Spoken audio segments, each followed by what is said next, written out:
शिंदखेड्यात चोरट्यांचा धुमाकूळ, एकाच रात्री 2 घरफोडी करून मुद्देमाल केला लंपास। कॉलनी परिसरात चोरट्यांची दहशत, नियमित पेट्रोलिंगची पोलिसांकडे मागणी।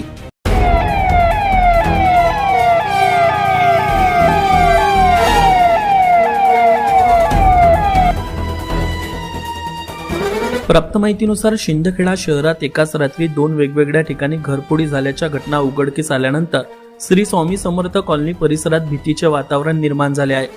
मध्यरात्री चोरट्यांनी बंद घरांना लक्ष्य करत 2 घरांमध्ये घरफोडी केल्याने नागरिकांमध्ये संताप व्यक्त केला जात आहे।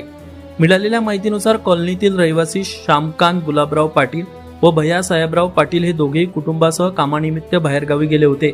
ही संधी साधत अज्ञात चोरट्यांनी त्यांच्या बंद घरांची कुलपे तोडून घरफोडी केली आहे।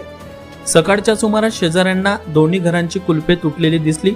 दारे उघडी दिसल्याने त्यांनी तात्काळ घरमालकांना तसेच शिंदखेडा पोलीस स्टेशनला माहिती दिली। घटनेची माहिती मिळताच दोन्ही घरमालक तातडीने घरी परतले। प्राथमिक माहितीनुसार दोन्ही घरात मोठ्या प्रमाणात दागिने किंवा रोकड नसल्याने किरकोळ मुद्देमाल चोरीस गेला असल्याचे समजते। मात्र एकाच रात्री 2 घरफोड्या झाल्याने परिसरात भीतीचे वातावरण निर्माण झाले आहे। सदर घटनेची माहिती मिळताच येथील परिसरातील प्रभाग क्रमांक 10 चे नगरसेवक दीपक देसले यांच्यासह अनेक महिला व पुरुषांनी घटनास्थळी धाव घेतली होती। दरम्यान या घटनेनंतर परिसरातील महिलांनी संताप व्यक्त करत पोलिसांच्या गस्त व्यवस्थेवर प्रश्नचिन्ह